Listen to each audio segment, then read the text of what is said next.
大家好，我叫阿水，我是在新加坡生活的华人，然后我老家呢是东北的，所以海外呢不光有华人，还有华人嘛，华人，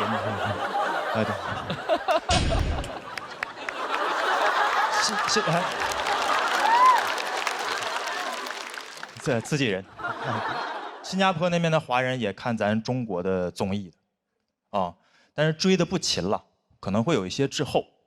咱这边的很多梗啊、流行语啊，传过去可能都成老梗了。但是我们也很爱看，很爱看，因为质量都很好，很精彩。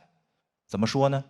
奥利给啊，形容一种酷毙了的感觉啊。包括单口喜剧综艺，我看的比较晚。这么说吧，现在海外网站上我看得到的几个国内脱口秀新星。现在他们在国内已经看不到了，他们现在在海外正当年，或者说国外乱了。我的生活前几年也比较乱套，工作方面啊，在海外被裁员了，就是国外有些公司他们裁员不提前通知的。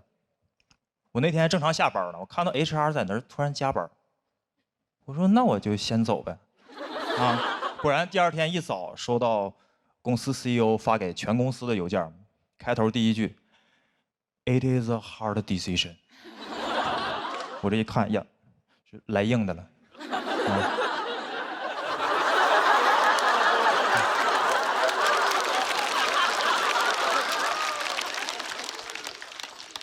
确实是能先走了是吧？当天就被裁了，当天被裁的。跟大家说一下是啥公司吧。就国外那种一创业就要做什么全球化的公司 ，global company， 哪有那么 global 啊？就自己网站做的高大上，啊，贴一堆外国人，4个人恨不得凑7种肤色，那几个人假装对着一台电脑工作是吧？那个话外音也很应景 ，We are future maker, we are problem solver。We work together because there's only one computer. There's only one.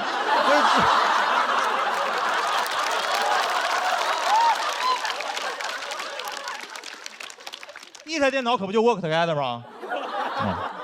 当时在海外接着找工作，挺累的，就是要接触各种 HR，就是刚被一个企业踢出来，你要再听新的 HR 宣传他们那些企业文化，我心里就俩字儿：忽悠。接着忽悠。我当时面试咱国内大厂在海外的部门，啥公司我也不说了，反正那 HR 说话挺有范儿的，感觉每个字都有节奏啊，非常感觉在跳动啊。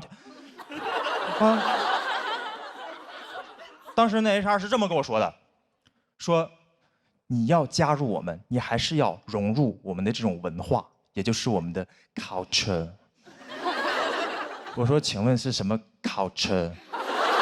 他讲，我们的企业员工最重要的素质就是谦虚，Our people are always humble。你们知道什么人不这么说话吗 ？Humble people。你们公司这么在意 humble 吗？要人谦虚，那我加入你们，我可以玩命谦虚，对吧？老板问阿水，这个东西加班能不能完成？我说我哪有那个能力呢？我以后交简历，我就交一份谦虚的简历。编程不会，英语不会，面试官说不会可不可以学？我说我可以学，但学不会。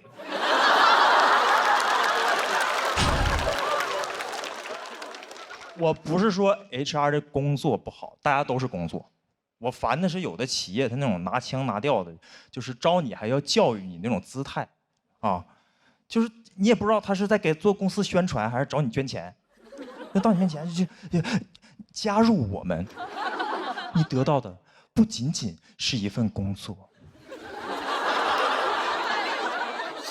它是一段 journey， 它是一种 mission and vision， 还是一段 yeah。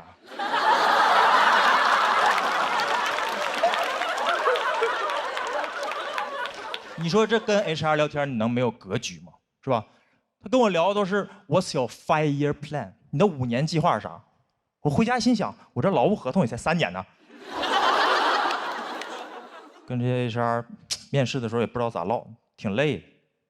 当时就特别希望学我东北我爸那样，就是在酒桌上都自来熟，能拿捏一切出场面，就是自信，对吧？一般一个老妹儿先把酒杯拿起来，有没有大哥讲两句啊？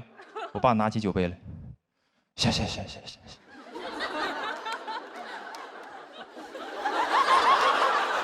这老妹儿，你把酒杯拿起来，拿起来。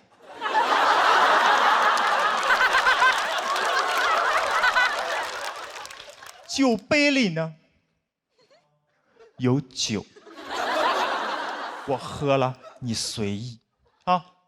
我这人咱说就是好使，咱哪天咱能安排啊？那这个面试场面就会像现在一样，没有人敢说话。你感觉大哥没说啥东西吧？但是感觉大哥有东西。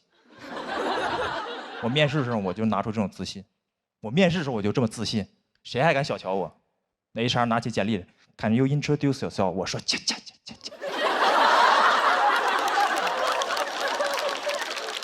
那 HR 老妹儿，你把我简历拿起来，拿起来。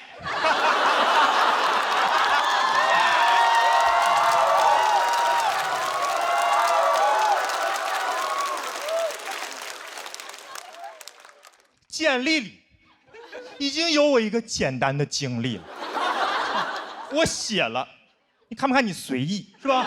我介绍一下我们东北人，我们东北人好使，咱哪天咱安排是吧？外国 HR 听不懂我就给他解释，好使 ，I'm a problem solver。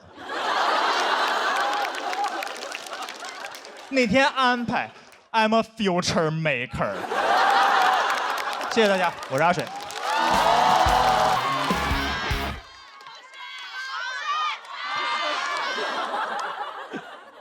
大家好，我是大鹏。把你们刚才那形容词儿再说一遍。上哪儿找的观众？我知道你们都在想，大鹏来能干什么？一个导演，我们不想看他宣传新电影，我们想看的是付航，是刘洋、刘仁成。巧了，我的新电影《长安的荔枝》，他们都在。我这么说啊，也没有利用他们要宣传的意思。想要宣传，我找刘德华、杨幂多好。巧了，他们也在。还有周星驰，他的喜剧精神与我们同在。我很崇拜星爷。10年前我第一次拍电影的时候，我就想邀请他客串。我带着《煎饼侠》的剧本去到了香港，我跟星爷说，能不能参与我的电影？星爷说，戴鹏，等一下，我这边也有一个剧本，叫《美人鱼》。他问我有什么想法，我一想这是要我演呢。我陪着星爷聊到了第6天，星爷说，戴鹏，你必须要走了。我说咋了，星爷？是哪儿不满意吗？星爷说，戴鹏，再不走，港澳通行证要过期了。我抓紧时间赶紧问吧。我说星爷，你到底想让我演哪个角色？美人还是鱼？星爷这一次没有叫我戴鹏，他陷入了沉默。我当时就明白了，星爷其实根本就没打算让我演，他想让我倒。最后他也没好意思说出口。煎饼侠还没来客串，但我始终记得我们俩要合作这个事儿，所以我一接到这个节目的邀请，我就来了。我不想再等了，我单方面宣布，这个节目就是我跟星爷第一次合作，爱咋咋地。合作了，星爷合作了。我很喜欢我和星爷合作的这个节目。选手我都认识，有一次我逛商场，我还遇到大老王了。虽然当时我们都戴着口罩，但是我认识他那双泪汪汪的眼睛。我说：“你是大老王吗？我也是个明星。”大老王当时说：“您这个‘也’字儿啊，让我很高兴。虽然我不知道您是谁，但咱俩可以加个微信。”我说：“太好了，那下次有演出的票，记得帮我留2张付航的。”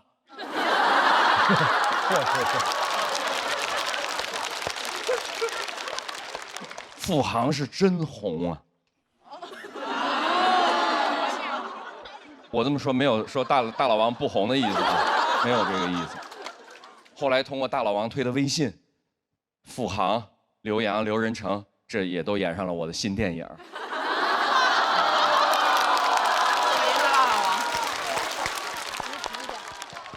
有人好奇，他们红了以后会不会飘？飘不飘我不好说，反正有一次在拍摄的现场，观众们看见演员了，观众们很热情，在那喊刘天王，刘天王。刘洋和刘仁成同时站起来挥手致意，把身后的刘德华挡得严严实实。你们也都看到这个局面了，录到今天，2位刘天王。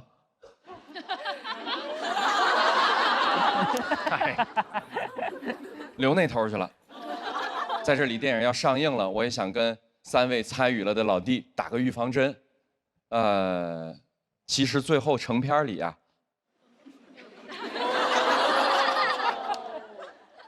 你们每个人的戏份都减掉了一点。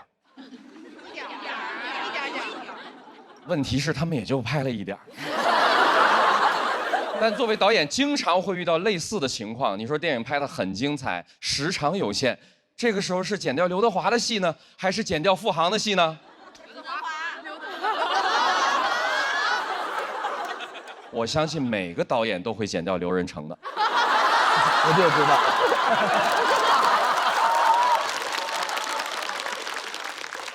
开个玩笑啊，大家最后还是在电影里能看到他们的，如果眼神足够好。拍的时候也非常投入。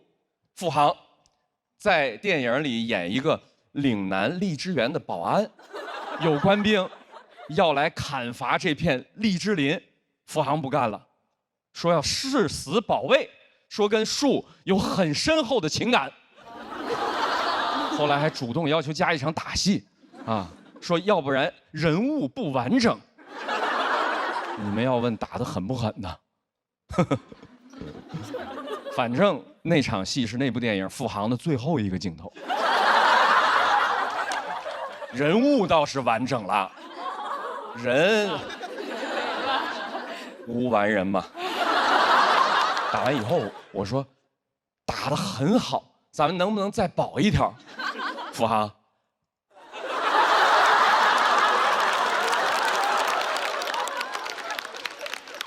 差不多得了。大碗长面啊！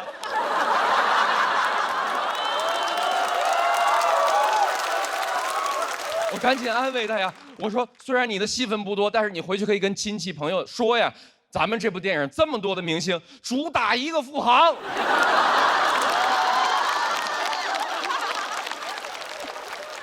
我可以证明啊，演技非常扛打，真不是来宣传咱们电影的。我一直觉得让人开心是件特别了不起的事儿，所以呢，我是来给各位了不起的人加油的。大老王，在，加油，好吧？虽然这次没演上我的新电影，但周星驰也没演上啊。在我心里，你就是星爷一般的存在。谢谢大家，我是大鹏。谢谢大鹏导演为我们带来的单口喜剧的表演，请您入座。紧张。再次欢迎我们的气氛组各位组长，欢迎天真姐，欢迎大林，也再次欢迎大鹏导演。吨，快乐正上头，感谢一口春福茶香倍儿足的统一春福无糖茶独家冠名播出。大鹏导演是好久没说脱口秀了，是不是？哎，是对。这个重新又站在台上是一个什么感觉？我从上面开始就开始腿软，但是观众们特别好，我还没说话，他们就开始乐，所以给了我很大的信心。后来我说话了，反正慢慢也不乐了。我我们刚才在底下算着呢，那么多人参加了您的电影，好像您最重视的还是大老王是吧？大老王对于这个大鹏导演这份嘱托有什么想回应的不？不许哭啊！加油你，不是我加油，我加油。都加油，都加油！我们下半场要比赛的朋友都加油，好不好？好，上半场的赛况就非常激烈了，而且也发生了一次魔王挑战，非常的精彩。在这儿问一下咱们气氛组的各位组长，上半场您印象最深刻的那些情节都有什么？首先上半场，我觉得我哭出了去年决赛的水平。我觉得第一场就可以媲美去年的决赛的精彩程度。您说您的发挥还是他们的发挥？他们的发挥。我说我的情绪的激动的程度，情感的浓度是吧？对。大林呢？我印象深刻还是付航吧，还是付航。我是说他应对比赛的这个态度啊。他永远在说，他说：“哎呦，我就是一个特别普通的一个小演员，然后特别希望大家所有人都比我强。”他会有这种心态。你按理说上一季拿了这应该功成身退了，这一季又来了，不是1年就功成身退。是，就说这个人家不骄不躁嘛，特别的佩服。而且我们新朋友也没有辜负付航的嘱托，付航的金牌已经被嘻哈我们今年的新朋友拿走了。嘻哈是我们上半场的第1名，大鹏导演呢？我感觉我要反思一下我自己，因为你站在那儿了，你感受到了，你才知道他们多了不起。那些看上去那么伟大的表演，现在在我心中更伟大了。确实，也是非常精彩的对决。你们如果看到晋级席，就会发现去年决赛的咱们的10强，今年在参加比赛的6位。除了没有上场的于翔宇，前面出战的5位已经都被这些朋友送到待定席去了。我们的待定区现在星光熠熠，能看到他们吗？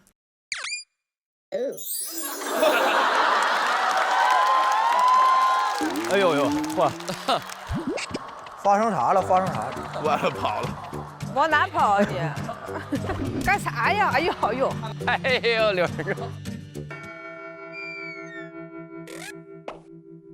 看不着这，看不着这，都不知道咋了？喂，嗨，大家好。这是黑灯是吧？这后边有刘洋教主刘仁成，挨个介绍一下，除了于翔宇之外，其他全在这儿了。报数吧，黑灯。3、4、5、6，对，7都在这儿呢。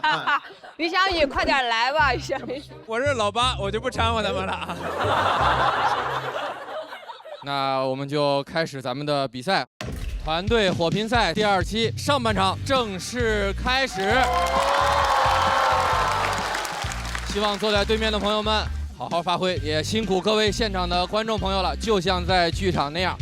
还是老规矩，喜欢就笑，喜欢就投票。我们的上半场开场演员也很不容易，而且他是一位来自海外的朋友，他是一位东北人，但他生活在新加坡。我们最热烈的掌声欢迎阿水。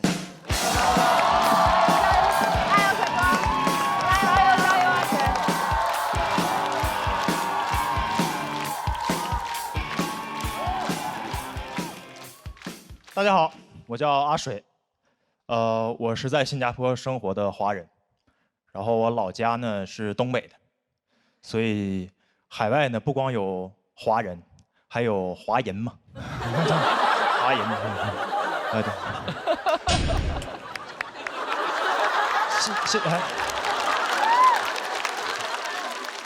这自己人，新加坡那边的华人也看咱中国的综艺的，啊。但是追的不勤了，可能会有一些滞后。咱这边的很多梗啊、流行语啊，传过去可能都成老梗了。但是我们也很爱看，因为质量都很好，很精彩。怎么说呢？奥利给啊，形容一种酷毙了的感觉啊。包括单口喜剧综艺，我看的比较晚。这么说吧，在海外网站上我看得到的几个国内脱口秀新星，现在他们在国内已经看不到了。他们现在在海外正当年。或者说国外乱了。我的生活前几年也比较乱套，工作方面啊，在海外被裁员了。就是国外有些公司他们裁员不提前通知的。我那天还正常下班呢，我看到 HR 在那儿突然加班，我说那我就先走呗。果然第二天一早收到公司 CEO 发给全公司的邮件，开头第一句 "It is a hard decision"。我这一看呀，是来硬的了。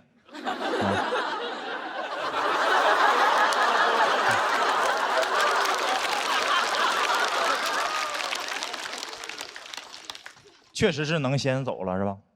当天就被裁了，当天被裁的。跟大家说一下是啥公司吧，就国外那种一创业就要做什么全球化的公司 ，Global Company。哪有那么 global 啊？就自己网站做的高大上，啊，贴一堆外国人，4个人恨不得凑7种肤色。那几个人假装对着一台电脑工作是吧？那个话外音也很应景。We are future maker. We are problem solver. We work together because there's only one computer. There's only one.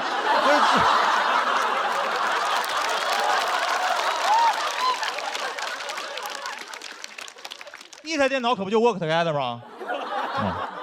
当时在海外接着找工作，挺累的，就是要接触各种 HR，就是刚被一个企业踢出来，你要再听新的 HR 宣传他们那些企业文化，我心里就俩字儿：忽悠，接着忽悠。我当时面试咱国内大厂在海外的部门，啥公司我也不说了，反正那 HR 说话挺有范儿的，感觉每个字都有节奏啊，非常感觉在跳动啊。当时那 HR 是这么跟我说的，说你要加入我们，你还是要融入我们的这种文化，也就是我们的 culture。我说请问是什么 culture？ 他讲我们的企业员工最重要的素质就是谦虚啊 ，Our people are always humble。你们知道什么人不这么说话吗 ？Humble people。你们公司这么在意 humble 吗？要人谦虚，那我加入你们，我可以玩命谦虚，对吧？老板问阿水，这个东西加班能不能完成？我说我哪有那个能力呢？我以后交简历，我就交一份谦虚的简历。编程不会，英语不会。面试官说不会可不可以学？我说我可以学，但学不会。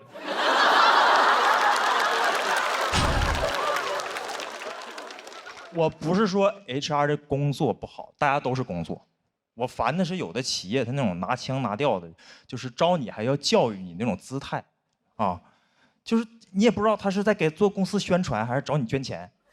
那到你面前就加入我们，你得到的不仅仅是一份工作，它是一段 journey， 它是一种 mission and vision， 还有一段 yeah。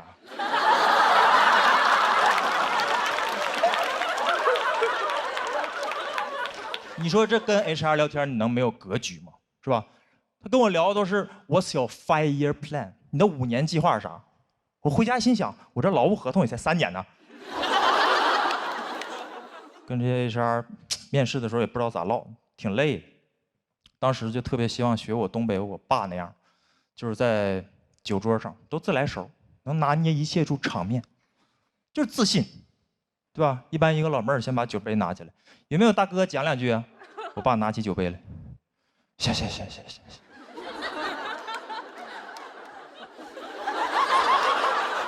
这老妹儿，你把酒杯拿起来，拿起来。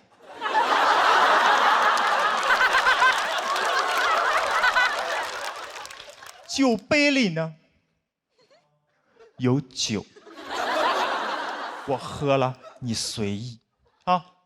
我这个人咱说就是好使，咱哪天咱能安排啊？那这个面试场面就会像现在一样，没有人敢说话。你感觉大哥没说啥东西吧？但是感觉大哥有东西。我面试的时候我就拿出这种自信，我面试的时候我就这么自信，谁还敢小瞧我？那 HR 拿起简历来 ，Can you introduce yourself？ 我说切。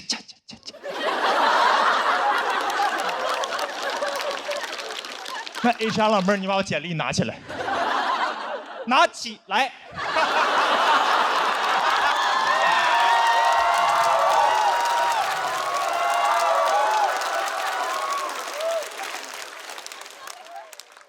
简历里已经有我一个简单的经历了，我写了，你看不看？你随意是吧？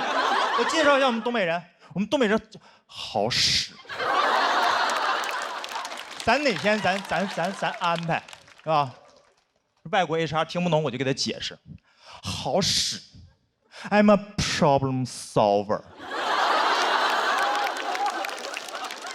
哪天安排 ，I'm a future maker。谢谢大家，我是阿水。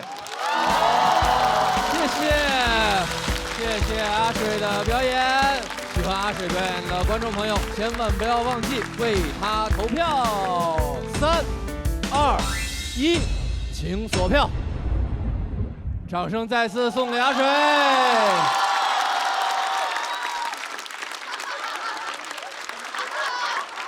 阿水虽然是第一次登上喜丹的舞台，但是就很稳健的表演。我看几位也是看的，就是一直在点头。大鹏导演这一听就是老乡，对吧？老乡，纯老乡，我可能认识你爸。喝过酒。他说第一个包袱是华人，海外不仅有华人，还有华人，我就拍灯了，太亲切了。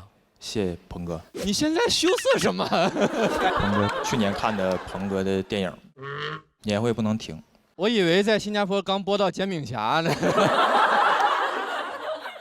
而且他的表演真的就是有一种时空穿梭的感觉。我已经很久没有在这个脱口秀的舞台上听到"忽悠"这2个字儿了。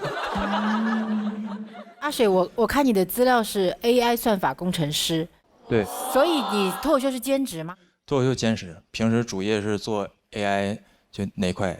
那你是怎么发现自己脱口秀方面的技能？几年前因为疫情那段时间在新加坡，然后看咱国内的综艺，就是学嘛，自学啊，就自学嘛，看视频。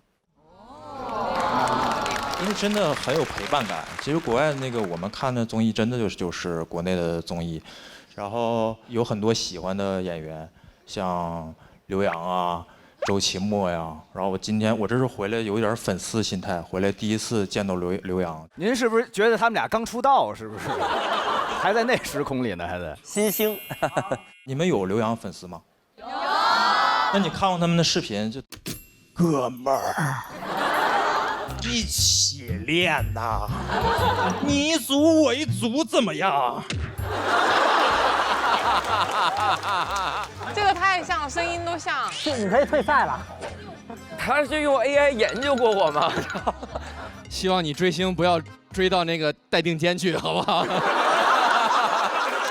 但我觉得他刚刚的表演里边，确实他一说，我感觉能看到一点点周奇墨在那种影子。就是我现在要给大家呈现一个你们不认识的人物，你们不认识的场景。你们甚至可以点一个周奇墨的段子，我都能给他学出来。爸爹，抓把他杠，抓把他杠，都赢我的呢，都赢，又都赢我的呢，都赢。Listen to 拜拜 ，Listen to 拜拜啊！大林看完之后觉得熟悉吗？有种。其实我在看整个节目的过程当中，我猜测啊，其实是一个较为内向的人。对。您和刘洋他是真他觉得这样他很那什么，您是模仿他，套在他那壳后头，就是还是觉得做这些东西会有一些羞耻感。没有，就I 人是这样，I 人只有平时表达是非常少的，他只有在台上的时候有那么几分钟给大家看一下他是啥样人。再点一个，再点一个，别点了，不是，来，不是原版视频的版权不在咱们平台，那个怎么有一种进入东方斯卡拉的感觉？好，谢谢阿水的表演，谢谢阿水获得了我们气氛组的2票。那我们就要开启下半场第一次的挑战环节了。各位演员还没有上场的诸位要想一想要不要挑战。最后倒计时5秒钟。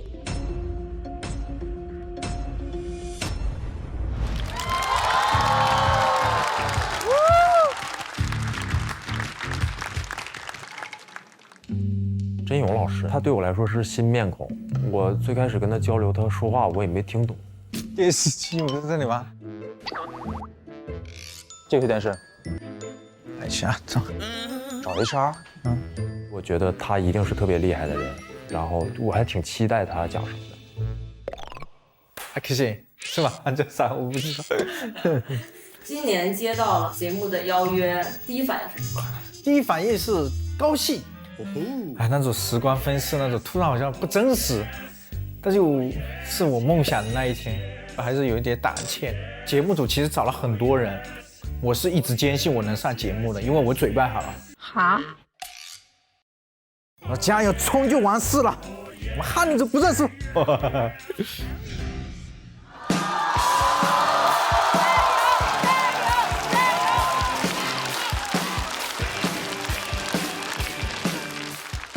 Hello， 大家好，我是真友，真正的真，勇敢的友，谢谢大家。第一次来到这个舞台，我还是简单介绍一下自己啊。我是这个来自云南的这个边疆少年。哦，是不是大家看见了边疆，没看见少年？那除了这个长相之外，我其实最大的特别是我的口音，大家听得懂吗？听得懂。对啊，我这口音很奇怪，连普通话都说不好。我妈到今天她都甚至不理解我这普通话能靠说脱口秀赚到钱。我妈不知道我选择了多艰难一条路呀。其实我这口音打电话很容易赚到钱的。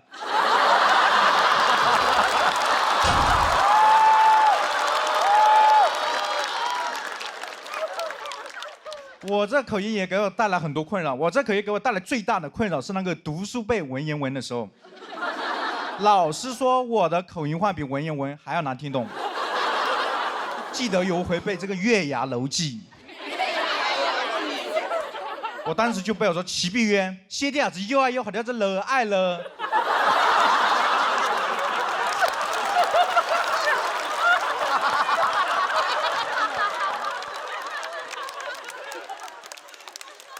贝尔这老师生气的跟我说：“真勇，要不你拿你家乡的方言背背吧，这样至少能保证月牙楼在中国。”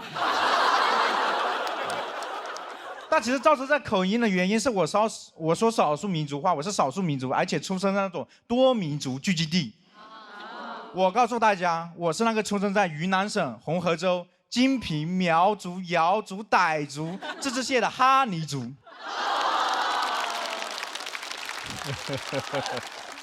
那在多民族地区生活，真的会显得我们哈尼族很普通。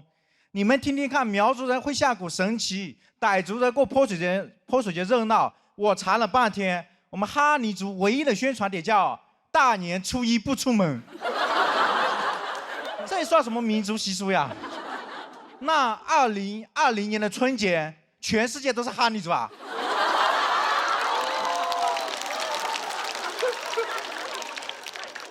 但是很多人对我们这种多民族地区很好奇。哎，之前就有人问我说：“哎，你们那边是不是还有民族住在那个部落里面？”部落，我们那边早就改名了，叫社区。刚刚改的时候，还有人说要派几个物业来保护我们。我们说好的，我们会保护好这些物业。还有人更好奇啊，之前有人跑过来跟我说：“真有，你们那么多少数民族，小学的时候一起读书，民族之间不会有文化冲突吗？”我小学的时候连文化都没有。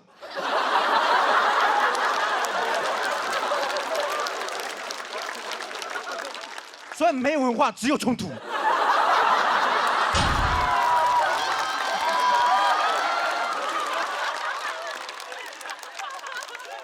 以前我们的冲突根本打不起来啊，因为我们根本听不懂对方在骂什么啊。除了少数民族聚集地之外，这里还是祖国的边疆边境。我告诉大家，我出生的地方有多边疆。就我出生的老家有块地种着香蕉，这边是香蕉，这边是进口香蕉。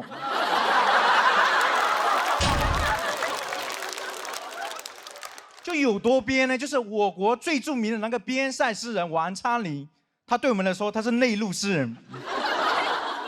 他被分配到那个边疆，要到我现在的老家，还得再被发配一次。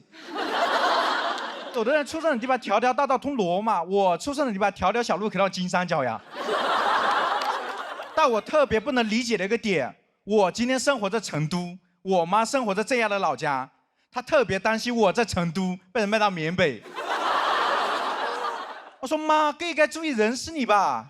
我在成都离边界线1000多公里，你在老家离边界线只有1公里。但我妈这个人特别乐观呀，她跟我说：“孩子，我担心啥呀？对面的现在我熟悉了呀，被骗过去了，我骑个摩托车就回来了。”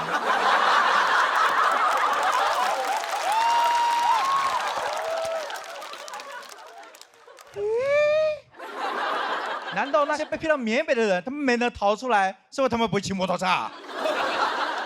而且摩托车如果在缅北这么管用的话，社会应该给我们云南边界1人辆摩托车，特别是我们那边外卖骑手的电瓶车换成摩托车，哎，没事的时候送外卖，需要的时候过去接人质。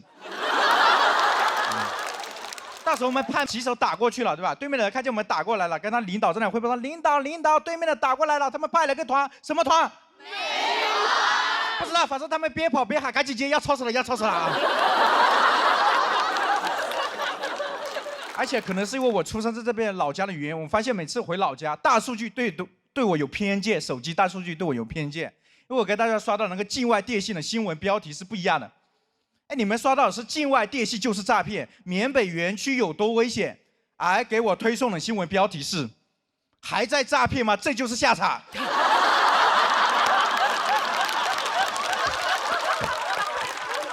好，今天讲到这，现在我是边家少爷，加油！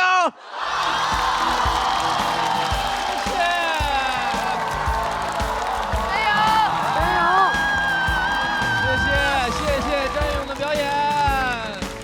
喜欢他的观众朋友们，千万不要忘记为他投票。投票倒计时，3、2、1，请锁票。掌声再次给我们来自后阳喜剧的边疆少年张勇。谢谢大家，谢谢大家。非常精彩，非常精彩啊！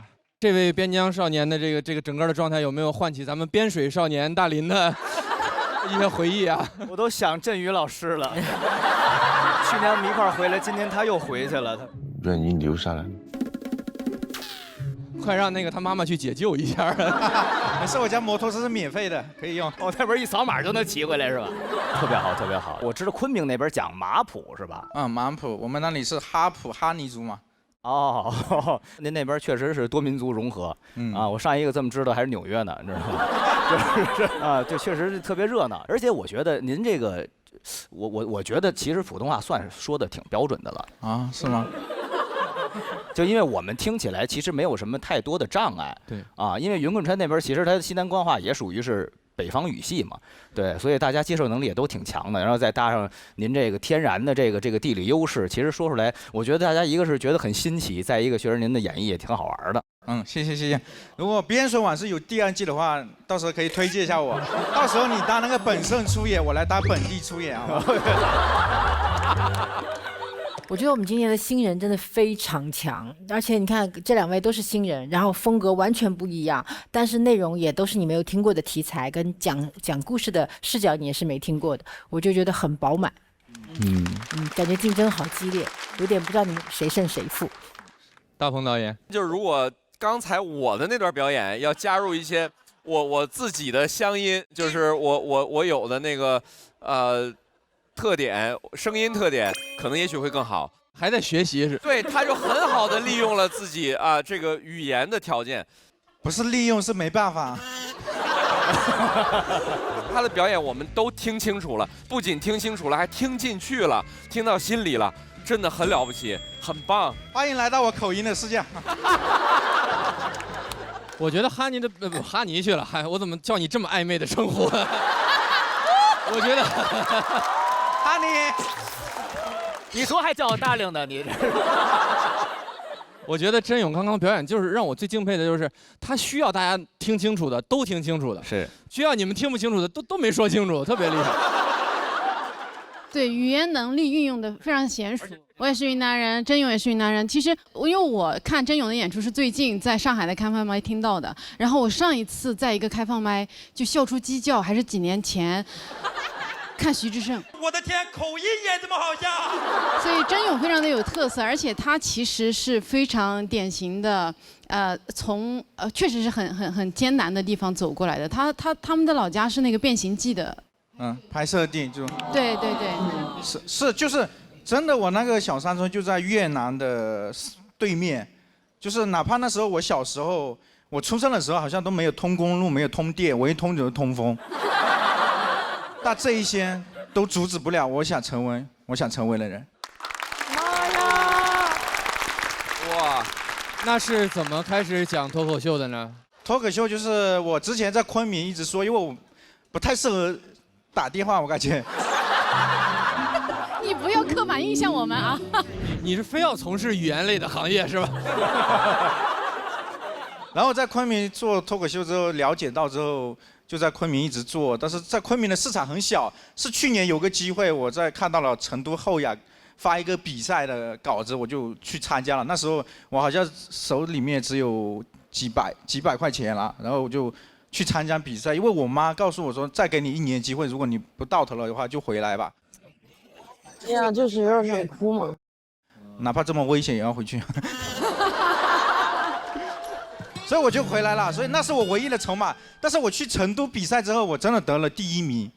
哇！嘻哈跟你们平时经常待在一起。对，然后而且甄勇，我跟王悦在这边很感触他说那句话，是因为我们第一次看他来的时候，他真的就是只穿了一双拖鞋，衣服上面啥都上面是有一些震撼哈。你真勇啊！我补充一个信息啊，就是甄勇当时来那个俱乐部参加比赛的时候，我很感动的点就是他来彩排，他的脚是肿的，然后我后来问他，他不好意思跟我们说，他说他买的站票站过来的。是因为太远了，因为成都到昆明的那个火车很慢，17个小时是不是？是的，但是我就一直站着。我那时候就想了，我说我未来一定要在中文脱口秀找到自己的坐票。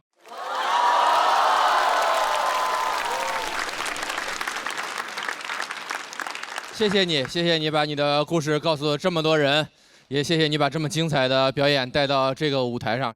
我想气氛组的这个回馈也是你应得的，你拿到了气氛组的3票满票，恭喜甄勇。那我们把阿水也请回舞台中央，究竟2人的比拼结果会是如何呢？一个边疆的打一个境外的，单从当场的表现来说，我觉得不分上下，有点难分伯仲。请看大屏幕。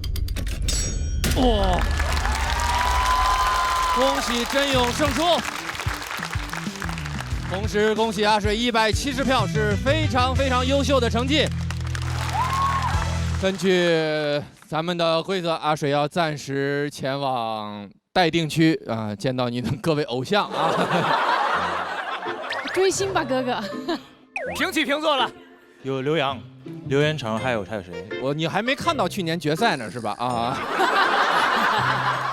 参加了的都在啊，那是有什么要对大家说的，就再托付2句。大家还是去边远的地方旅游的时候，多支持一下甄勇的演出，然后还有一些更偏远的地方，比如新加坡，大家去了以后也可以去我们演出。希望以后还能再见到大家。然后我去学刘洋了。这个演得很好，没问题，演得很好。哎，好人，来坐到这里来，坐到你的偶像旁边。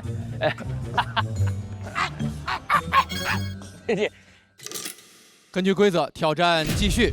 我们坐在对面的朋友们，如果有人要向甄勇继续发起挑战的话，倒计时最后5秒钟。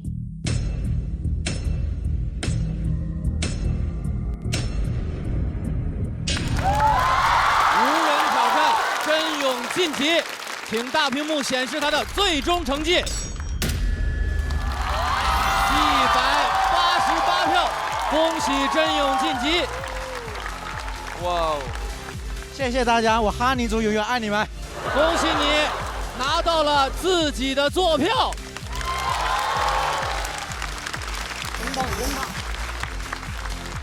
我跟他很熟，就是甄勇从云南到成都的第1场比赛，我就有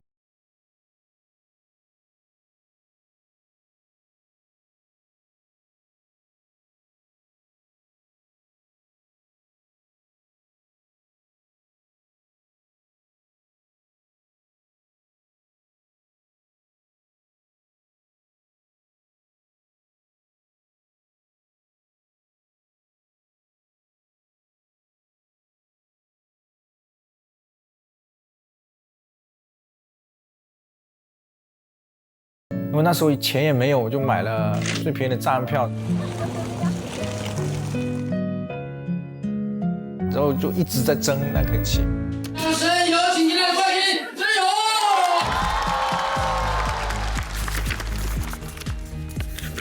那一次我是只买到了站票，也很穷，但是我说我一定要通过我自己的努力，在中文脱口秀找到自己的坐票。这次很高兴的是，我买到了坐票。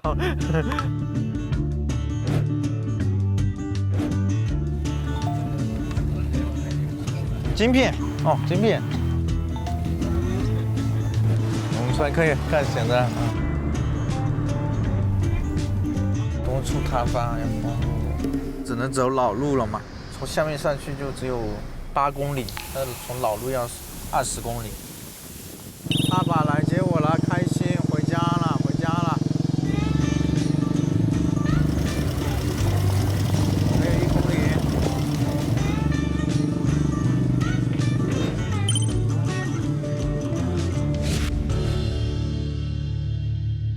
这就是哀牢山区啊！小时候我就一直生活在这边区域的时候，很压抑，因为你看，除了山还是山，就根本就看不到任何的希望。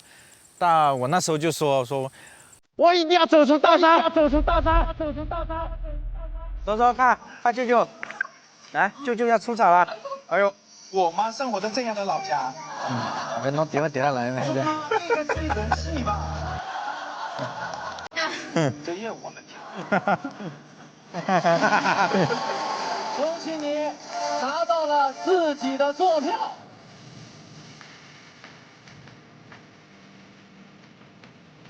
他可能看不懂，但是看到我在舞台上穿着我们哈尼族这种衣服，然后站在舞台上，他就开心。因为的确做脱口秀的前2年，我是没赚到钱的，但是我现在真的有底气说，我一定会把我们家庭因为这个行业改变。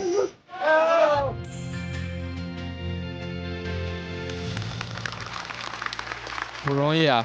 每个人从那个位置走到这个台上，短短的几步路，但之前可能已经走了好多天，走了好远好远了。那咱们的比赛继续啊！下一位要上场的这位朋友呢，他的表演风格也很独特，他也是第一次来到这个舞台之上。掌声有请陈艾。加油！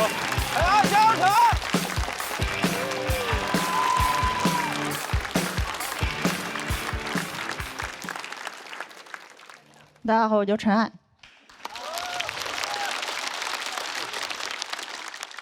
我是个正常人。虽然医生不这么认为。去年的这个时候，我状态不太好，去了一趟精神疾病医院，宛平南路600号。对，本来去之前听人调侃，我还有点担心，我怕里边的人控制不了自己的行为，突然攻击我一下啥的。那去了之后发现挺好，他们都只攻击自己，比往时那些人强多了。我刚到，医生就让我做了一套那种抑郁焦虑的评估测试。你们做过那个测试吗？做过。可以多做，能带来一些自信。那是我唯一一套能拿高分的题。而且做的过程很奇怪。虽然说它是那种专业的心理评估，但所有答案都让我凭感觉自己选，再根据这个结果开药。这么草率吗？那种感觉就像问你有病吗？我说有，就确诊了。这也太尊重我的意见了。我觉得一个有效的检查应该是没法人为控制的，比如验血、CT。因为一旦能控制，我就很难正常选择，而是开始衡量利弊。比如有一道题，他问你是不是觉得活着没啥意义，就很难选，选轻了不值得来一趟，选中了走不了。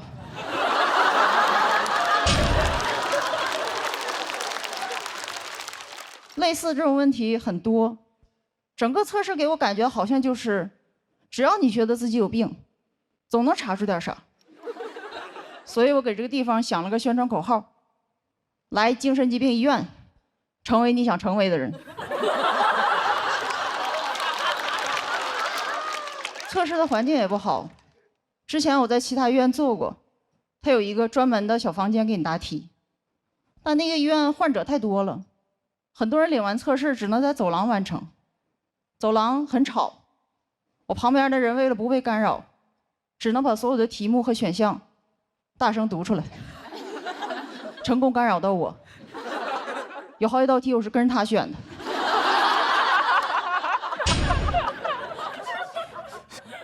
最后测出来结果，我不但有抑郁和焦虑症，还有一点轻微精神病。我就知道他有病。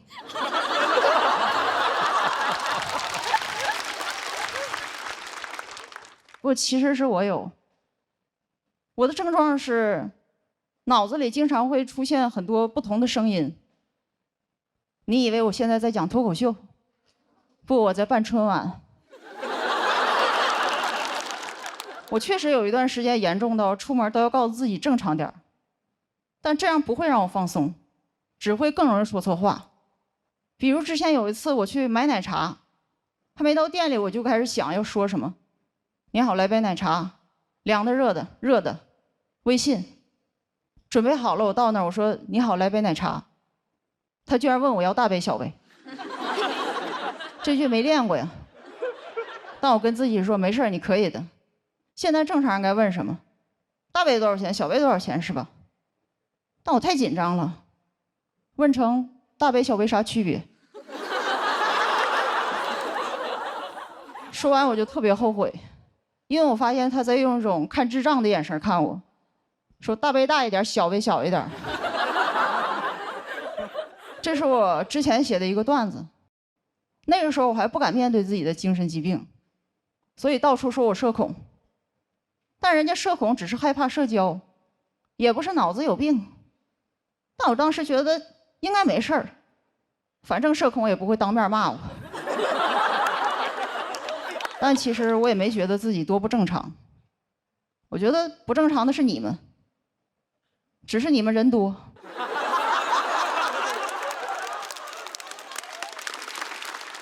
我懒得计较。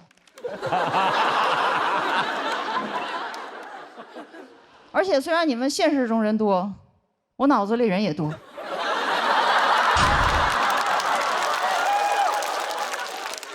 我只是在外边收着，有时候也会遇见一些人跟我说：“没事儿，你放松点儿，别太紧张。”我心想：哼，我放松，就该你们紧张了。而且其实有精神病这件事儿，我之前也不太敢说，但直到这2年。环境好，大家都疯了。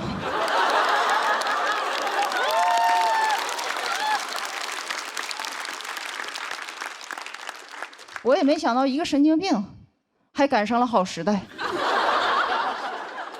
天知道我这一刻等了多久，因为我10多年前就是这样的状态，我当时觉得永远不会被接受了。直到这2年。我听到一个声音，时机到了。原来我不是风，我是先锋。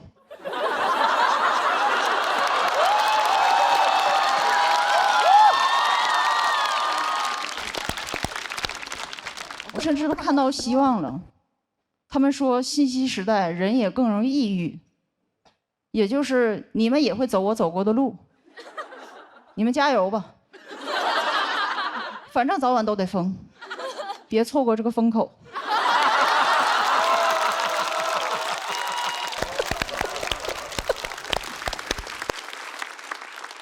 我在未来等你们。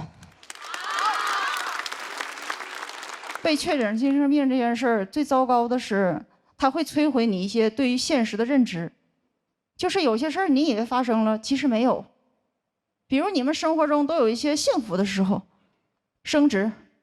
旅行、恋爱，但如果跟你说这些都不存在，是你有病，是不是就有点恐怖了？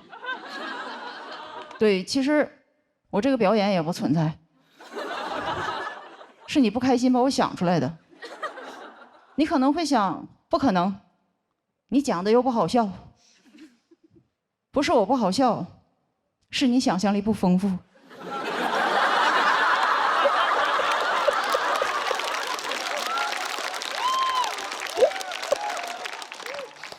没事儿，我想象力丰富，我已经想象你在笑了。怎么样，先锋吧？讲到这儿，谢谢大家，看。谢谢陈爱的表演。喜欢陈爱表演的观众朋友们，千万不要忘记为他投票。投票倒计时，3、2、1，请锁票。我们掌声再次送给陈爱。上台前，包括昨天的等待，一定都非常紧张。现在好一些吗？没有那么紧张。还是我的想象力不够丰富？大鹏导演也是很早就给了这一票，是拍早了。哎呀，拍早了，太早了。您是在模仿他这个自言自语的风格吗？如果应用到您的开场表演中，至少开场表演那个好像是真实发生过的啊。我就是觉得我拍早了，因为越往后越精彩，他的这个文本太厉害了。到最后，我以为他会收在风口上，那风口已经顶到那儿了，我以为会结束了。但是他还继续讲，结果他继续讲的这事儿，把整个这个表演那高度又提升了。他说：“也许我没在表演，是你们想象出来的。那我不好笑，就是你们的想象力不够丰富。”哇，这个我听到头皮发麻啊，就是有这种感觉。我是在他跟着别人选的那个后边击中了那个。确实有很多值得大家这个击掌叫好的，所谓的说特别值得大家共鸣的，但我就觉得那个特别好玩，我觉得那个让我感觉特别有意思。然后您上来这个状态啊，就是我刚才是我狭隘了，我按照我的这个想法呢，可能您上来那个状态好像是有些紧张啊，有些胆怯啊，但是随着您的表演，我发现这并不是，而是您已经沉浸在自己的这个世界里，然后把自己的这些个观点娓娓道来。而且呢，我觉得您这其实按理说也算是观察戏剧了，观察我自己，观察所有人，包括您自己，所以我觉得这个还真的挺玄妙的，也挺值得我们细细品味的啊。谢谢你。我很喜欢陈爱讨论的话题啊，因为我觉得其实确实每个人都是疯子，你是先锋跟后锋的问题。就是你个疯或者是正常的定义是什么？是那些题目来定义的吗？是什么标准来定义的？是谁的权威来定义的呢？我觉得好像其实不存在这样一个定义，是一部分人拥有了定义权之后定义的谁是疯谁是正常，就这些定义其实没有什么意义啊。我也觉得我们每个人其实都可以接纳我们自己，因为我其实从小也是被人说是个非常不正常的人，我已经忘记这个感受很多年了，然后我听你讲的时候就把我的这个感受翻涌出来了。我是觉得好像社会上只允许正常是在某一个区间之内。我们整个社会系统里就是对什么是完美，什么是优秀，什么是幸福，什么哪怕是正常，它都有一个定义，超过那些的都叫不正常、不幸福、不完美、不优秀。我是特别反对这个东西的。是的，就是我觉得没有这些定义，就是每个人可以活出自己的样子。所以我觉得你就是活出了自己的样子，真的。你的话题非常难，但你讲得非常好，我很喜欢。谢谢。志胜跟我说过一句话：“哥哥，是他们别人看见的色儿太多了。”其实陈爱已经讲脱口秀还不是那种意义上的新人，已经挺长时间了，是吗？对，演员都非常的喜欢他的内容。今天就是很感动，我觉得陈爱从他讲的内容，他从心里掏出来的东西，能非常快的抵达所有人的人心。我有一种感觉，就是想要上喜剧的舞台上来表达寻找同类的人，你一定是在生活里非常孤独的人，所以你会寻求这条路来找到自己的同类。然后刚刚听到陈爱说，他只是先锋的时候，确实是这样，我也很开心，觉得你把这个东西这么真诚的说出来，很开心我们能够一起继续疯下去。你有同类，谢谢。我听导演组跟我介绍说，陈爱之所以这次选择站在节目的舞台上，也是因为黑灯推荐或者是给了你一些鼓励，是吗？是。我哭呢，倒不是他段子有多感人，是知道他经历那一切，知道他站在那个舞台上需要付出多大的努力，而且从陈爱身上能看到很强的那种生命的力量。我非常需要剧组老板给我演出机会。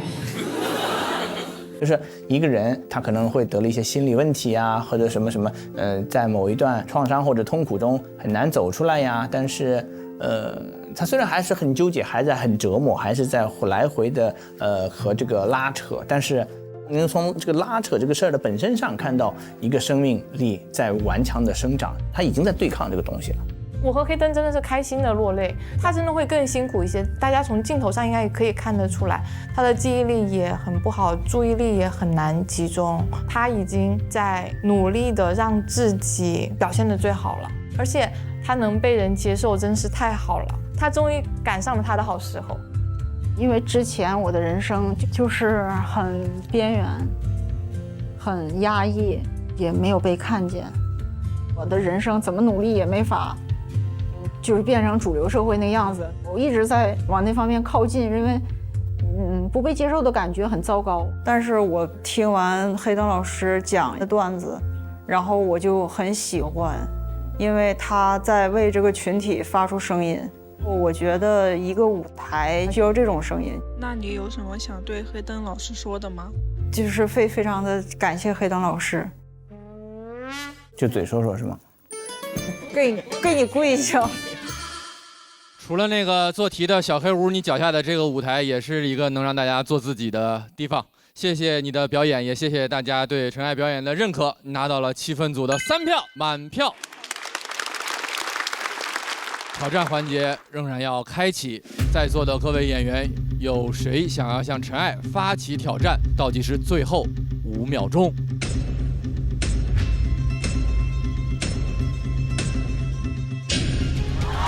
人挑战，陈爱获得晋级席位。我们来看一下她的最终成绩，159票，恭喜陈爱晋级。成功了！加油！陈爱今天我觉得是超出我预期，她确实是表现得非常惊艳啊，而且沉稳。这篇段听得我是后脊背发凉，我觉得这是一篇非常好的内容。陈爱的内容我非常非常喜欢。一个非常美好的社会，应该是没有人再去评判你的正常不正常。我觉得他很有勇气讲这样的东西。我们天生其实是生活的某部分弱者，脱口秀的舞台就是把一群这样高敏的人群聚在一块，然后去相互的拥抱，相互的奔赴。其实单口喜剧这门艺术就是能让不同的人都被看见，让更多的与此类似有共鸣的人连接在一起。我觉得这就是单口喜剧的魅力。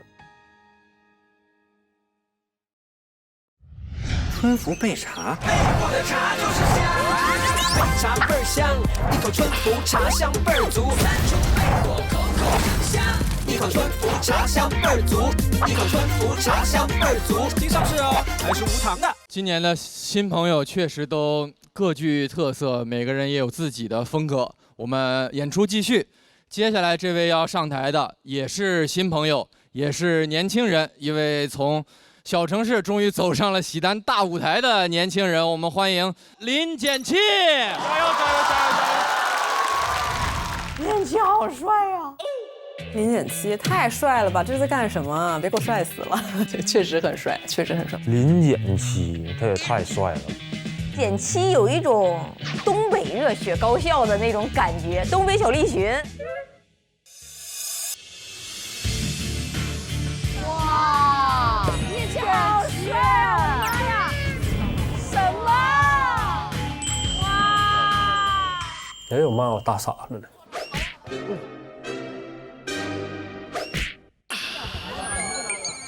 他那个气质吧，就看起来就是一个就是大帅哥的那种气质，完一张嘴吧，还不是很聪明，就是那种笨蛋帅哥。简单介绍一下自己吧。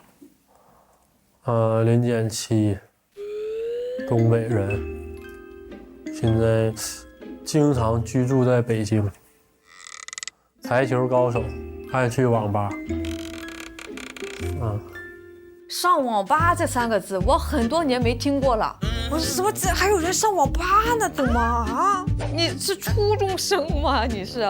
林简七这孩子用我们东北话的讲，属于蔫巴桃，非常有个人的特点，属于那种黄老邪那种怪子。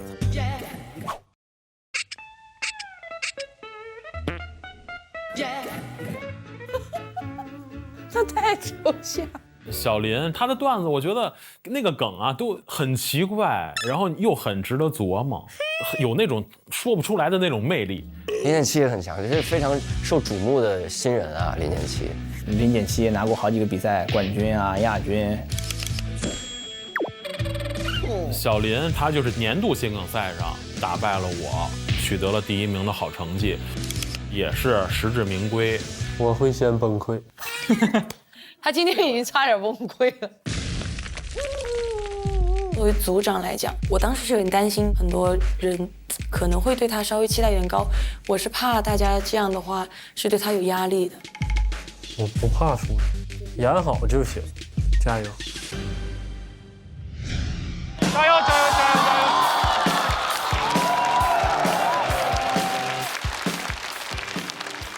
Hello， 大家好，我是林简七，我是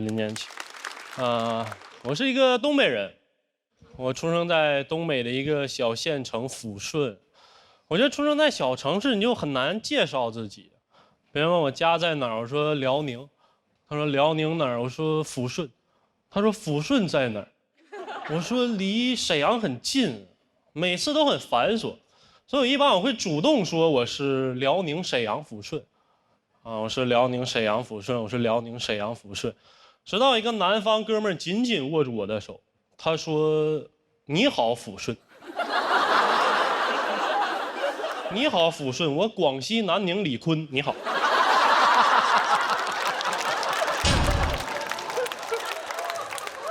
我听很多小城市的朋友跟我说，基本上在小城市出行就是招手打车嘛，出租车也就只干2件事儿啊，就是拼车跟拒载。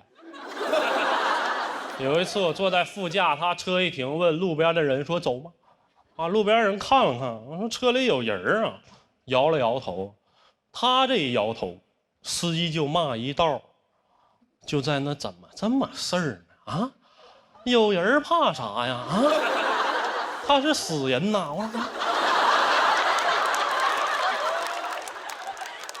非常野蛮啊！有次我打车这么一挥手，同时停下来2辆出租车，我还没说话，他俩自己就吵起来了。一个说我都停了，你还停啥呀？那个说我停你爹身上了。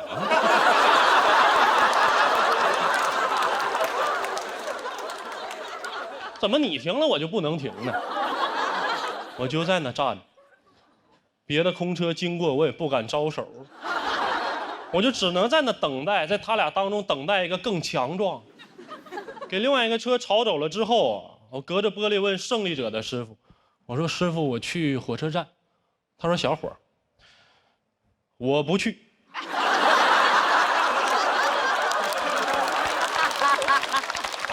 也没有共享单车。其实投放过一批共享单车。 一夜就没了，全让老头老太太拿走卖铁，太快，就一夜。哈喽单车拜拜了。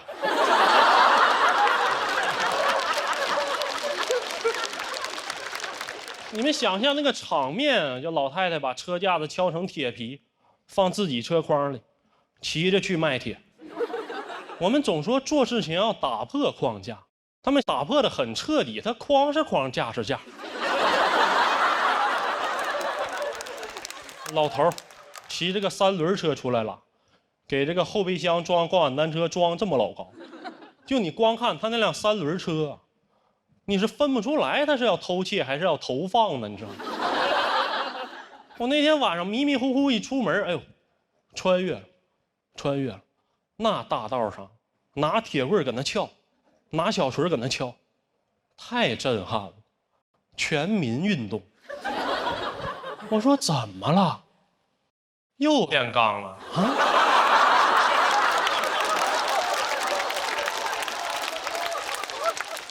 那边老人就是非常的自由啊，什么也限制不了他们。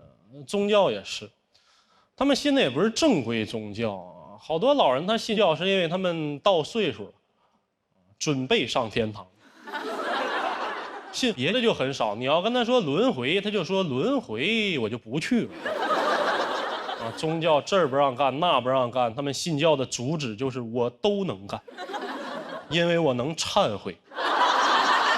所以你能看见一种奇观啊，就好多老人在教堂门口打牌。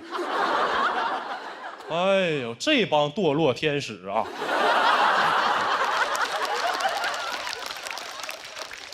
打1个礼拜，进去做1个礼拜啊！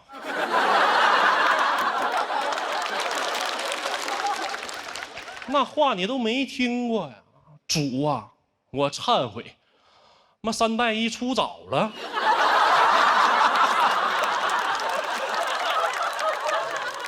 也没有什么文化氛围啊！我不知道你们见没见过那种假书壳子，就一般是这个饭店、酒店大老板办公室做装饰用的，就摆在架子上，里面是空的那种东西。我第一次见假书壳子，是在我们那儿的图书馆。我说这个地方到底是先有的假书，还是先没的文化？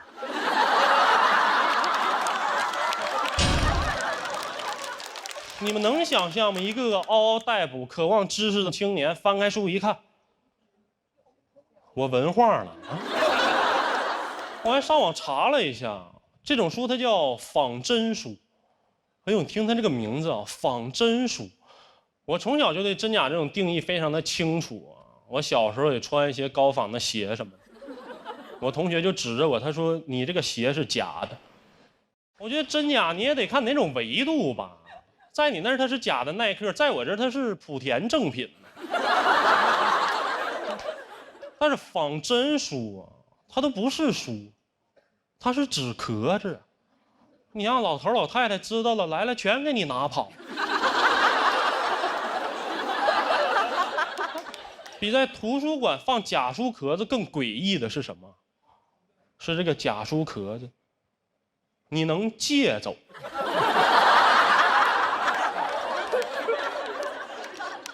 当他跟我说这书啊，你最多看30天的时候，我都有点入定了。我说这里面他该不会有字儿吧？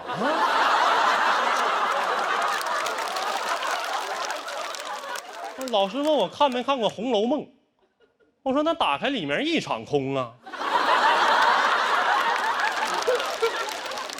我还看过吗？我都看透了。讲到这儿吧，谢谢大家。谢谢林建七。喜欢刚刚林建七表演的观众朋友们，千万不要忘记为他投票。3、2、1，请锁票。再次谢谢林建七。新人朋友上台前不敢多介绍，不敢抬得太高，但其实简七是过去这1年大家都很关注的一位新人演员，也是在很多线下比赛中成绩非常优秀的一位新人，也是拿到过梁岩杯冠军的人。喜番的心梗赛从创立以来一直都是梁岩拿的冠军，所以他也称为梁岩杯。确实，我看气氛组的朋友也是被逗得嘎嘎的。我记得好像是大鹏导演第1个拍灯的是吗？对。他是辽宁沈阳抚顺，我是吉林通化吉安。介绍我的老家吉安，没有人知道，所以我是在这个地方拍的灯，我特别的有同感。我挺高兴啊，我这个压抑了1整天的乡音，我想在接下来释放一下。之前都让自己说普通话。但是我看了他的表演，我不知道为什么你会把东北话说出一种上档次。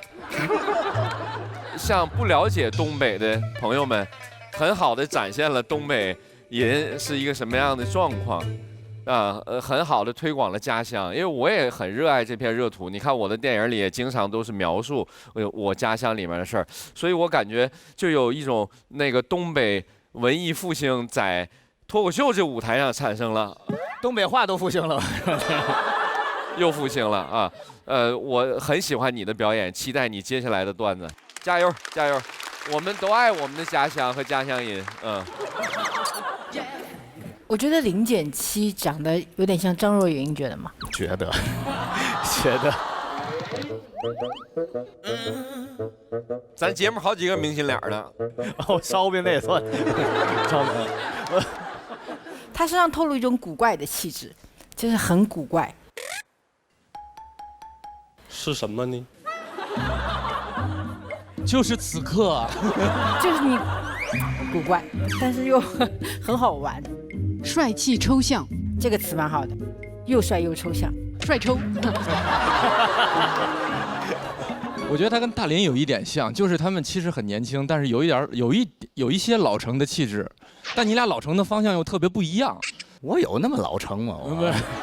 我也想推广我们天津话，其实也还行。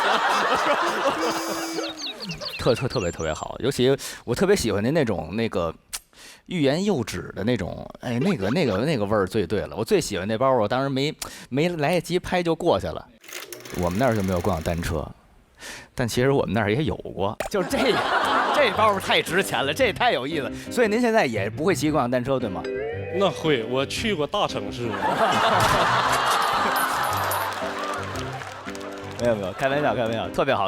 我觉得您的这个状态什么的，这个独树一帜，而且特别精看，也精琢磨，我觉得应该是今年冠军有力的争夺者。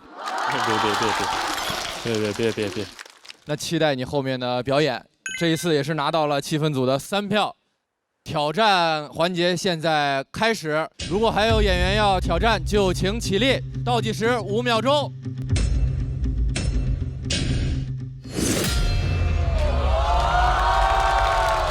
大鹏导演开了灯，0.7的这个挑战环节就升级为抢金环节。对了，这得抢他。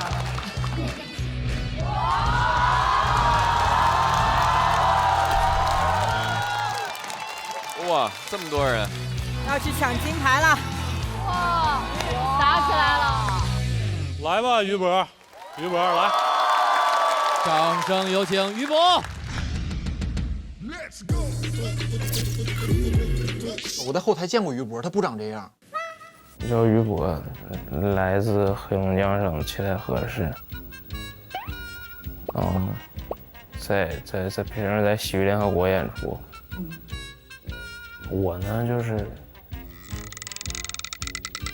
比较内敛。因为我觉得0.7，因为大家也都很喜欢，我们关系都很好，他确实是今年新人里面大家比较期待的。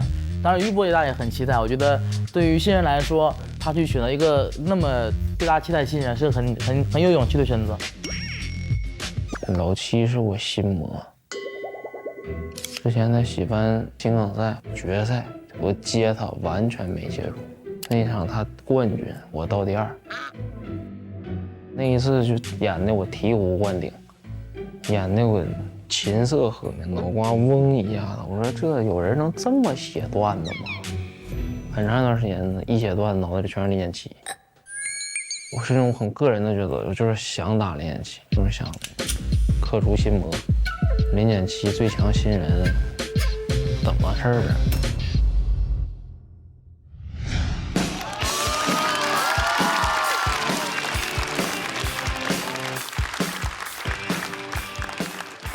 嗨，朋友们啊，非常开心和大家演出。我叫于博，来自一个教育大省——黑龙江。可以，鹏哥接着释放吧。老七讲什么辽宁抚顺东北小城市，我说他妈这不纯南方吗？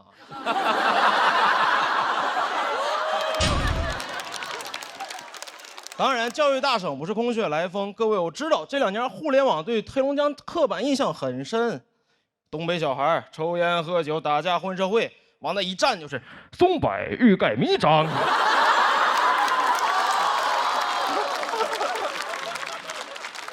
黑龙江是全国最重视基础教育的地方，拥有全国最高的高中就读率。各位可能不知道，比北上广深高多了。我们家小城市60万人，7所高中。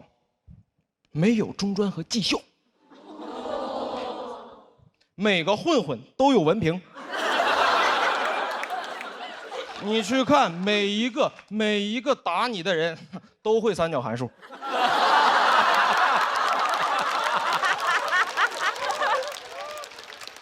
你知道学那有啥用？我说看那香港电影《古惑仔》，我说这里边但凡有一个黑龙江人，一眼就发现了。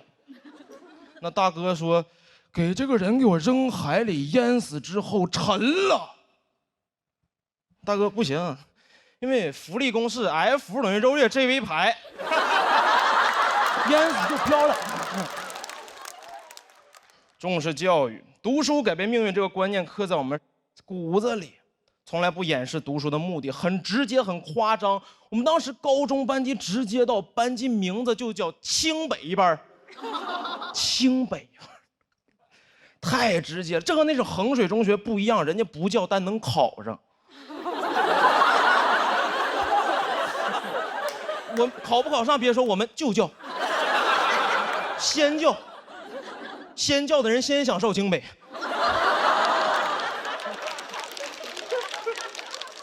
但这个名字太重了，老师第一天就会拿名字骂我们，往那一站，很刻薄。30个人，你们30个人在这个班级呀，就必须上清北，谁不上，谁是班级的失败者，是 loser。但那年清华北大纯裸考在黑龙江就招20人。最好情况，我班得含泪开那么10几个被迫上其他985的 loser。这种班级太吓人，为了清华北大布置各种各样标语，奔清北梦清北，整个班级布置的和那个清华北大主题乐园似的。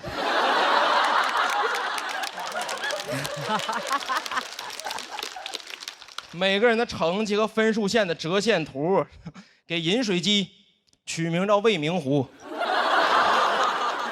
在这儿学习，批卷不敢使劲儿，得清华。天天在乐园里边学习学懵了，说一会儿6点半有没有校长坐着花车游行啊？没有，这个名字很重，老师会拿这个名字骂我们，很多事儿干不了了，玩手机什么的。你们这几头烂蒜考清北，那清北学生会玩手机吗？啊？清北学生会谈恋爱吗？啊？那清北学生会说话吗？你也不知道是骂我们还是骂清北学生。往下边一坐，我都纳了闷了。我说他们到底会什么呀？这群不会玩手机的单身哑巴。高考那年确实失之交臂，没考上，因为自己会太多了，被迫在上海同济当了4年 loser 啊。哦，这个事儿不值得哦，因为说实话，这不是我想学的。但那种教育观念里，如果你没去到那2所最好的学校，很多人生你就不能选了。当时特别想去北京人大学社会学。我妈说社会学你上什么人大学啊？你上社会上学。听妈在上海同济学计算机，我说那计算机为什么不在网吧里学？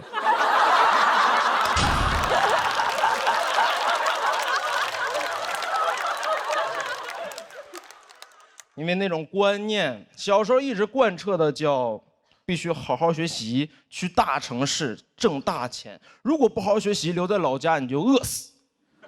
小时候深信不疑，直到自己真的来了上海，发现这事儿不对。因为我也可以好好学习，在大城市然后饿死。人只要想饿，在哪儿都能饿死。上海的消费更容易饿死。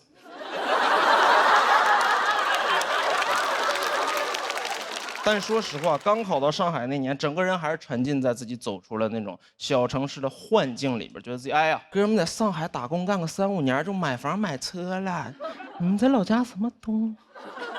直到今年过年回家参加了同学聚会，所有人除了我之外留在老家都买车，所有人在老家都是开车来的。同学聚会只有我一个人，零下30度走了2公里去的饭店。只有我一个人进饭店的时候，眼镜是上霜的。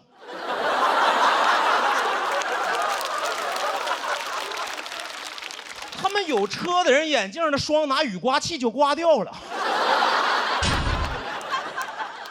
这就是我们观念的区别。因为来上海奋斗的城市，你会觉得大学刚毕业23岁开什么车？23岁在上海就奋斗就该坐地铁。23岁不坐地铁，什么时候坐地铁？对吗？车对我来说应该是那个我在上海打拼了很多年，奋斗原始积累啊，最后中产了，追求车啊房啊，那是我奋斗的奖励。车应该拿地铁里程换。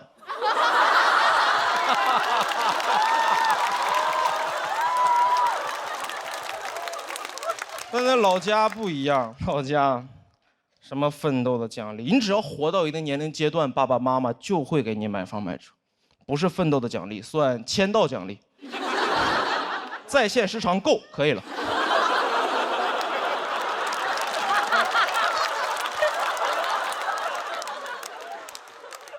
确实不理解为什么在老家的朋友能生活的让我羡慕那么多，因为在我看来，他们很多人没有解决自己独立生活的问题，爸爸妈妈就把一切都给他安排好了，我羡慕至极。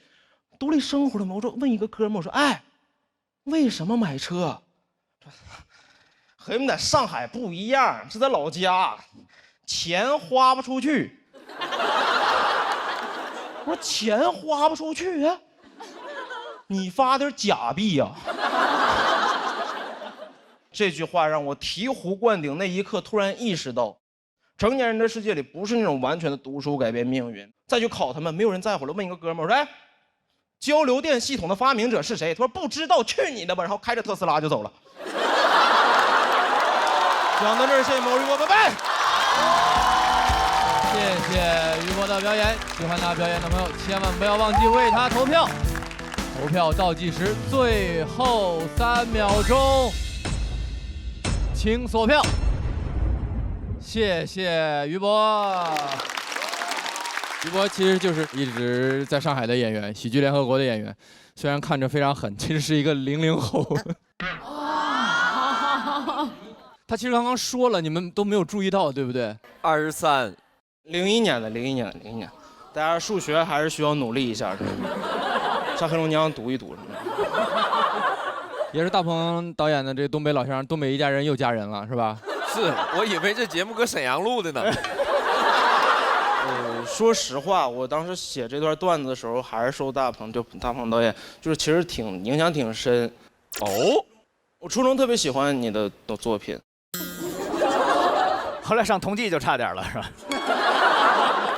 我当时看过您第一本书《在难熬的日子笑出声来》，那个时候很触动的是里边的一个画面，说吉安从县升到市的那天晚上，全县在放烟花，然后但是您只有6岁，只能看到所有人的脑袋。谢谢你，谢谢你。通过你的脱口秀的表演，真的大家也有想了解你家乡的冲动。我自己也想到了我的家乡，我是尽可能的把这个故事放在家乡去拍摄。之前拍了一个电影叫《缝纫机乐队》，当时为了拍这个电影，还在当地造了一个大吉他。后来呢，我就是因为工作的原因，就很少能够回到老家了。后来我在他旁边看到一个网红打卡的那么一个路牌，上面写着“我在大鹏导演的家乡很想你”。我就在那牌子那儿，当时我心想，其实大鹏本人也很想念大鹏导演的家乡，但是回不去的地方就是故乡。我们可能出发了太远，有的时候得回到那片滋养我们的土地，得跟他亲近亲近，才能收获继续前行的力量。哎，今天我看你是脱口秀，我就收获到了这种力量，谢谢你。我们家乡叫七台河，七台河其实也是一个很小的城市，算是中国最小的，人口可能也很少那种地级市，黑龙江最小的，比抚顺还能小点吧。我们就老大了，我们就没有过共享单车。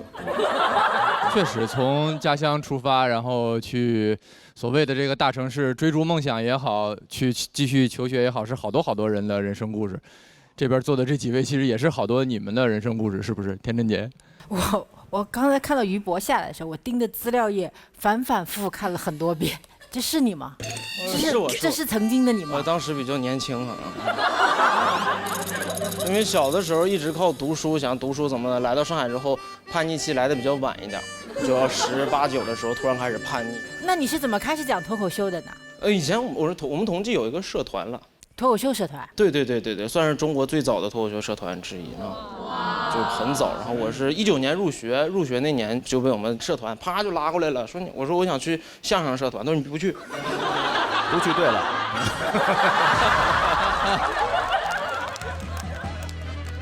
我是突然觉得好像我也老了，就去年我看于翔宇，我就感觉我已经老了。于翔宇是不是也00后啊？我98年的，咱俩都是那个95后。我近一点啊！我29，他27，再看这位人24。我26，我还没过生。年轻人就是这样，斤斤计较。没有，就觉得哎呦天哪，太厉害了！我本来还觉得我是小孩呢，现在感觉人家这些比我更年轻、更优秀的人都层出不穷了，好像就是。我要再不努力，好像就真的得专心搞影视了，可能就是。没有，特别好，谢谢你，谢谢。特别好，我们都很羡慕你，现在在这么年轻的年纪，已经有这么熟练的技巧，能把你当下最在乎的，也最困扰你的那件事儿，这么清楚的跟大家都说明白。气氛组给了你满票，我们把林简七重新请回舞台。谁会在这次的对决中胜出呢？结果请看大屏幕。这俩还真是之前从来没有想到的强强对话。我觉得就是应该有这样的强强联手的一些对决的比赛，让大家来感受一下今年的这种新人的冲击感。林简七和雨果讲的主题比较像，但我太喜欢林简七这一套了，觉得他的胜算很大。线下那个林简七。可能是比于博成绩更好，但是那一天我是感觉于博跟观众的连接更好的，2套段子我都很喜欢。结果请看大屏幕。哦